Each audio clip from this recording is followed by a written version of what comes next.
Hey guys, I just wanted to talk tonight a little bit about why people go to therapy. Because I think there's a lot of mental health stigma still out there, and that deters people from coming in and getting help. I think a lot of people have this thought that you have to be crazy or psycho, or that they're going to be seen that way if they come in to see a therapist like myself or somebody else. And, my hope is that that stigma one day is broken down. But I also want to acknowledge that, a lot of people still have this fear that if somebody finds out they go see a therapist, that they're going to be judged or criticized, or someone's going to think less of them. A lot of people from all walks of life, for all different reasons, come in to see a therapist. Maybe someone's going through a big change in their life and they want to come and talk to somebody, get a different perspective, get some coping skills. Maybe they're going through some relationship stress and they just want to talk it through. Maybe they want to come in with their partner and learn how to communicate better, or learn some ways that they can manage their relationship better. Maybe someone has a fear of flying and they have panic attacks before they get on the plane or during the flight. And so they want to learn some coping skills to help them manage that better. Not everyone who comes in has a major mental illness diagnosis, like major depression or generalized anxiety or an eating disorder.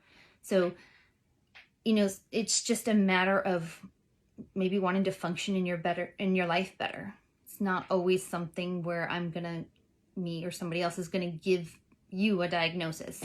But if we do give you a diagnosis, that is something I want to talk about too. I find it odd that if a patient or a person goes in to see any other doctor, they don't become their illness. And what I mean by that is, if you go see your primary care doctor, you don't come out and say, oh, I'm a cold or I'm a broken leg, right? That would sound weird. But when people come see me, if I talk to them about having a diagnosis of depression or anorexia, suddenly they're saying, well, I'm an anorexic, or I'm anorexic, or I'm depressed, right? Or I'm anxious. And I oftentimes want to say, don't become your illness.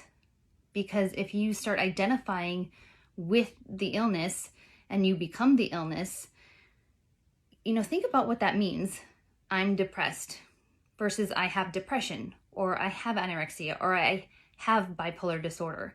Then it becomes an illness outside of you that is something we are treating.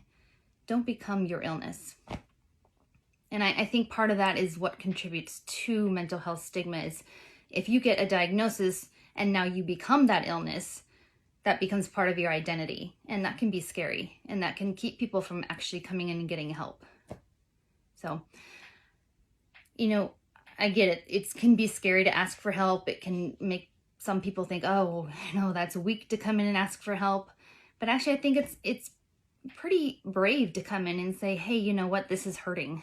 And, therapy actually can really make a big difference. So if you're having hesitations or you think, therapy's scary, that's normal. But, not going in and getting help is something that could hurt you too. So welcome to comments, thoughts below. Put them in there. I'll respond. All right. Have a good rest of your night. See you later. Bye.